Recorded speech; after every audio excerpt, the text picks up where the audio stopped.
Anyone? Be with his family and support as they speak for the media. Hey, B&D out here, man. We in Madison.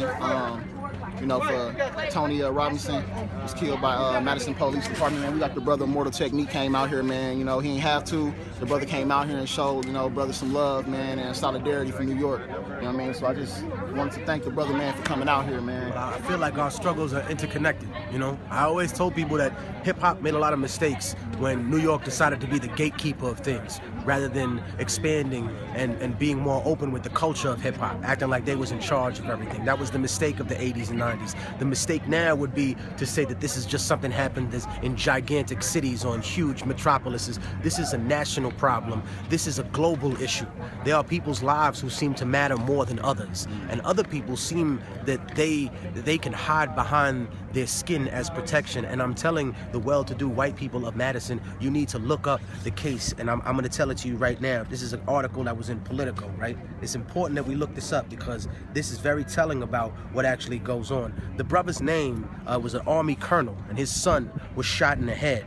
And the police absolved themselves of any wrongdoing in 2 hours, right? The name of him, and I'm getting it right now, it was in Kenosha, Wisconsin. And the article is called "What I Did After Police Killed My Son" by Michael Bell.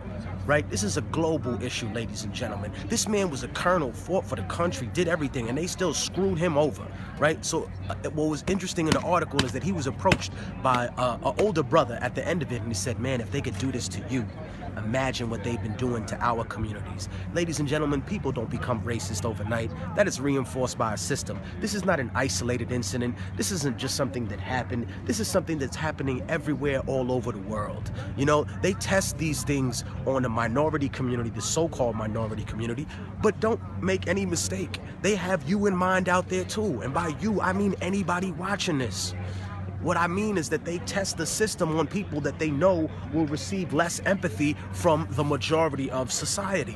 Prisoners, okay, let's not give them any food, and let's give their conditions the worst. There's no empathy for them, even though we don't know what they in there for. What they in there for? Weed? Oh my God. What they in there for? Traffic tickets? Oh, okay, so they don't deserve food or air? They test the system on immigrants. They test the system on people that have traditionally been marginalized and don't have representation in our society. That's what we need to do. And as far as me being here, I really got to give a lot of credit to the activists for not snuffing the mayor in the face, after not answering any of the questions, after not even getting the brother's name right. You can't even get the brother's name right? Nobody believes you. Why are you still in office? This man needs to be voted out of office. He has absolutely no consideration for the people here. You can't even get a dead brother's name right. You talking about you respect the family. You obviously don't respect him enough to learn his real name. Like, I'm tired of coming to things like this, but I know that I'm gonna have to go to a lot more, because this isn't gonna change unless we change it. You know, power don't respect nothing but power, okay? And we have power.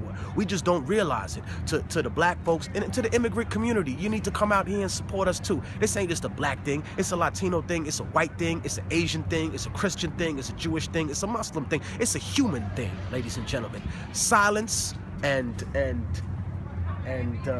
silence, and in my view, because I'm not going to speak for anybody else, in my view, people that are silent about this and people that are apathetic, you're as good as complacent, because you helped that happen, you know. And I'm not going to call y'all Nazis, but a lot of y'all are German citizens in 1939 with your eye to the side. Your eye to the side, your eye to the side. And as far as this being a liberal bastion of America, we have to talk about how that left dime paradigm is a sham. Because what is really happening in the street regardless of that, right? We have to keep organizing, keep working in the local communities, and remember the small differences that we have with each other, because there will be those that arise, are nothing compared to the things that we have in common. Ladies and gentlemen, we are one human race. We are one people. And when we allow them to divide us in this way, then we all lose. We stand together or we all fall. I love y'all, Madison, Wisconsin. I appreciate y'all for having me here. Please connect with these activists, connect with these young brothers and sisters that are doing the work on the ground. You know what I mean? We have to spread this message to everybody. Exactly. Thank you. Thank you, brother. Thank you.